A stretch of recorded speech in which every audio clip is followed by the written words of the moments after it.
నమస్తే, నేను మీ జాకిర్ హుస్సేన్. రప్ప రప్ప ఎంతమందికి గుర్తుంది? పుష్ప 2 డైలాగ్. సో సినిమాలో చూడడానికి ఇది ఫన్నీగా అనిపించినా ఇప్పుడు కాంట్రవర్సీగా మారింది. ప్రతి పొలిటీషియన్ దీన్ని ఈజీగా యూజ్ చేస్తున్నారు. అయితే ఇప్పుడు బన్నీని విలన్గా చేస్తున్నారా అనే కాంట్రవర్సీ ఎక్కువగా రన్ అవుతుంది. సో దీని గురించి ఒకసారి డిస్కస్ చేద్దాం. ప్రస్తుతం మనతోటి సీనియర్ జర్నలిస్ట్ జగదేవ్ గారు ఉన్నారు. వెల్కమ్ చెప్పేద్దాం.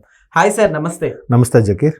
పుష్ప 2లో రప్ప రప్ప డైలాగు ఎంత ఫేమస్ అయిందో మనందరికీ తెలుసు సార్.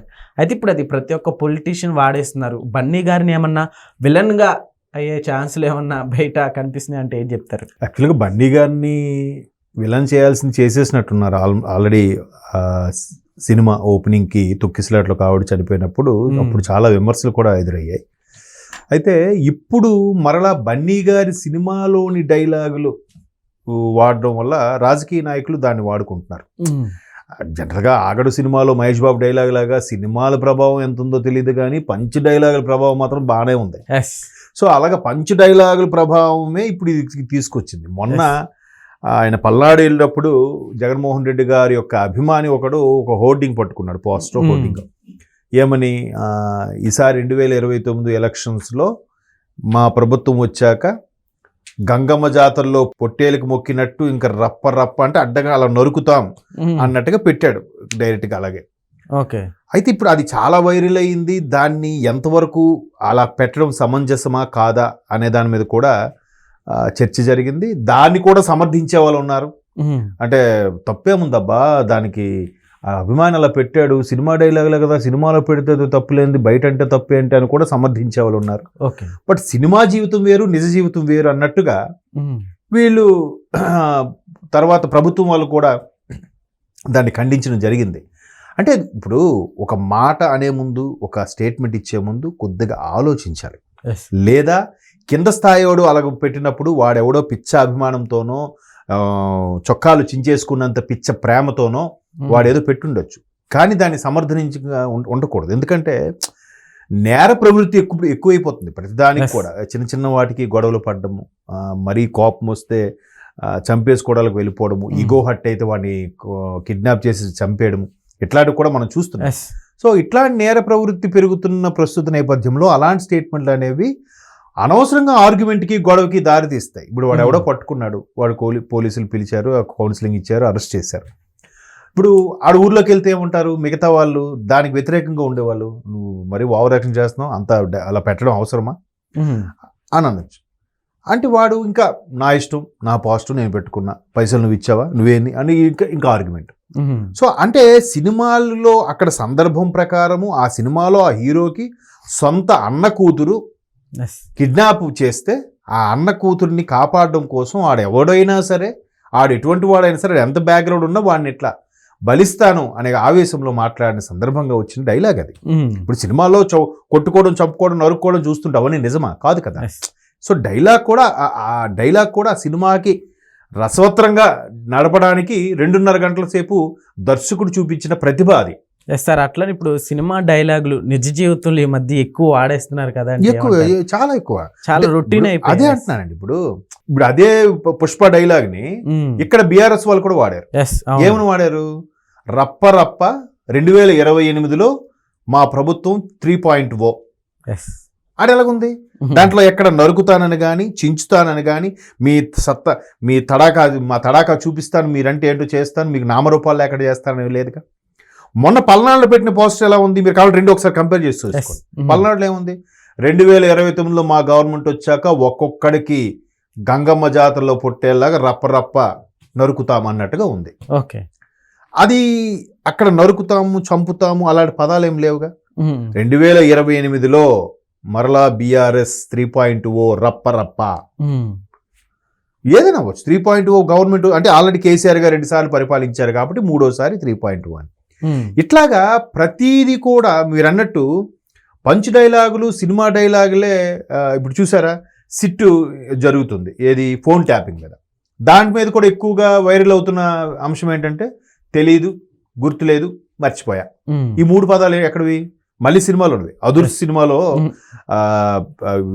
బ్రాహ్మణుడిగా చేసిన ఆ ఎన్టీఆర్ గారు ఆ రెబల్గా ఉండే ఎన్టీఆర్ ప్లేస్లోకి తీసుకెళ్తే వాడు 3 డైలాగ్ ట్రైనింగ్ ఇస్తాడు రఘుబాబు.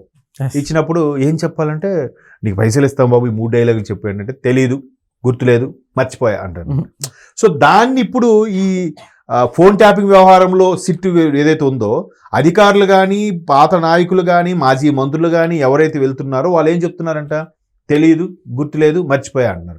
ఎందుకంటే నిన్నలేదు మొన్న ఫోన్ ట్యాపింగ్ వ్యవహారంలో కేటీఆర్ గారు కూడా వెళ్ళొచ్చి ఒకే ప్రశ్న తిప్పి అడిగారబ్బా, ఏం చెప్తాం, నన్ను ఇంకా ఇరికించలేక ఏదో అడుగుతున్నారబ్బా అన్నట్టుగా ఆయన గొప్పగా చెప్పాడు.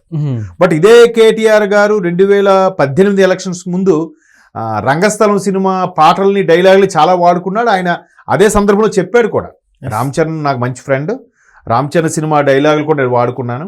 ఎందుకంటే ఆ గట్టును ఉంటారా, మీరు ఈ గట్టును ఉంటారా, తెలంగాణ సాధించిన కేసీఆర్ గట్టును ఉంటారా, లేదంటే తెలంగాణకు అన్యాయం చేస్తున్న కాంగ్రెస్ గట్టును ఉంటారా అన్నట్టుగా నేను వాడుకున్నాను కూడా అని చెప్పారు. అంటే ఈయన ఎగ్జాంపుల్గా చెప్తున్నా ఇవన్నీ. అంటే సినిమా డైలాగులు ప్రభావం అనేది ప్రజల్లోకి చాలా ఉంది. బట్ దాన్ని కొన్ని సందర్భాల్లో సినిమా డైలాగులు కూడా డబుల్ మీనింగ్లు ఉంటాయి. డబుల్ మీనింగ్ ఉన్నది కదా అని చెప్పి ఎవరు ఆడవాళ్ళ దగ్గర, చిన్నపిల్లల దగ్గర అలాంటి అసభ్యకరమైన మాటలు కొట్టగలమా, ఉపయోగించగలమా? అయినప్పటికీ ఉపయోగిస్తున్నాడంటే వాడు సంస్కారహీనుడే కదా. సో ప్రతిదానికి కూడా ఒక పద్ధతి ఉంటుంది. అక్కడ సినిమాలు అలా ఎందుకు పెట్టారు? అక్కడ వ్యాంప్ క్యారెక్టర్కో లేదంటే విలన్తో పక్కన ఉన్న ఒక మనిషిని దాన్ని లోబర్చుకోవడానికో డబుల్ మీనింగ్ డైలాగులతో హీరో మెల్లగా వెళ్ళి తను లోబర్చుకొని ఏదో చేస్తాడు. ఆ సందర్భంలో పెట్టిన తప్ప అవి తెచ్చి రియల్ లైఫ్లో వాడతామంటే ఎదుటి వాళ్ళ మనోభావాలు దెబ్బతింటాయి కదా. సో అలాగ చూసుకుంటే పుష్పగా చేసిన బన్నీ గారి డైలాగ్స్ బాగా ఫెమిలియర్ అయ్యాయి. పాన్ ఇండియా లెవెల్లో కలెక్షన్స్ పరంగా ఇండియాలోనే ది హైయెస్ట్ గ్రాస్ కలెక్షన్స్లో సెకండ్ ప్లేస్లో ఉంది. ఫస్ట్ దంగల్లో సెకండ్, ఇది బాహుబలిని కూడా క్రాస్ చేసేసింది. అంటే అలా చేసిందంటే కొన్ని డైలాగ్స్, కొన్ని సీన్స్. ఇప్పుడు ఫస్ట్ సినిమాలో ఆ కాలు సీన్ ఐడియా ఉందిగా, ఏ కాలు మీద కాలు వేసుకున్నాను అంటే ఈ కాలు నాదే, ఈ కాలు నాదే, నీకేందుకు నొప్పి అన్నట్టు మాట్లాడు. అది చాలామంది పెద్ద వాళ్ళు వచ్చినప్పుడు రే సార్ వస్తున్నాడు, సరికూర్చోట దానికి ఎటకారంగా ఈ కాలు నాదే, ఈ కాలు నాదే, మీ సార్ వస్తే నేను ఎందుకు కాలు తీయాలి అనే ధోరణిలో కూడా వెళ్తున్నారు. అంటే యువత అక్కడ అలాగా చెడిపోయే ఆస్కారం ఉంది. బట్ అక్కడ సినిమాగా చూపించారు. మరి అదే సినిమాలో మంచి దేవుడి సినిమాలు, మెసేజ్ సినిమాలు కూడా వచ్చాయిగా, దాన్ని ఎందుకు జనాలు ఆకలింపు చేసుకోవట్లేదు? చెడును బాగా అట్రాక్ట్ అవుతారు ఎవరైనా సరే. నేను ఇప్పటికీ కొన్ని 100 సార్లు చెప్పాను. ఇప్పుడు అన్నమయ్య దేవుడి సినిమాలు ఉంటాయి, లేదా గాంధీ లాంటి సినిమాలు ఉంటాయి, అవి ఎక్కువ జనాలకి. అదే ఎంతసేపు ఒక ఫ్యాక్షనిజము, ఒక క్రైమ్ థ్రిల్లరు, ఇవన్నీ బాగా అట్రాక్ట్ అవుతారు. ఈ మధ్యకాలంలో జరిగిన క్రైమ్స్ అన్ని చూస్తే ఒక సర్వేలో తేలింది ఏంటంటే దీనికి మూల కారణం వెబ్ సిరీస్ అని ఒక సర్వేలో తేలిందంట. అంటే వెబ్ సిరీస్ ఇప్పుడు జనరల్గా సినిమాలు చూసి వీళ్ళు చెడిపోతున్నారా, లేదంటే ఎక్కడో జరిగినవి సినిమాలుగా తీస్తున్నారా అని అంటే ఏది ముందంటే చెప్పలేం. కానీ ఈ మధ్యకాలంలో వచ్చిన కొన్ని క్రైమ్ సీన్స్కి మాత్రం కొన్ని రకాల వెబ్ సిరీసే కారణం అన్నట్టు కూడా చూసారా, మీర్పేటలో ఒక మహానుభావుడు భార్యని చంపి ముక్కలుగా నరికి కుక్కర్లో ఉడికించి పారబోసాడు. సో ఆ వాడికి కూడా ఎక్కడో ఏదో వెబ్ సిరీస్ని ఆధారంగా చేసుకుని అలా చేశాడంట. అంటే చూడండి ఎంత దారుణంగా వెళ్తుంది సినిమా ప్రభావమే. కాబట్టి ఇక్కడ బన్నీ విలన్ అవ్వాల్సిన ఏం అవసరం లేదు, అవ్వరు కూడా. అది సినిమా వీళ్ళు మిస్యూజ్ చేస్తున్నారు. వీళ్ళు దాన్ని యూటిలైజ్ చేసుకొని ఆయన్ని బ్యాడ్ చేసేంత ఇదైతే లేదు, అందరికీ తెలుసు. బట్ ఈ ప్రభావం అనేది ఉంటుంది, పోదు. Okay sir, thank you.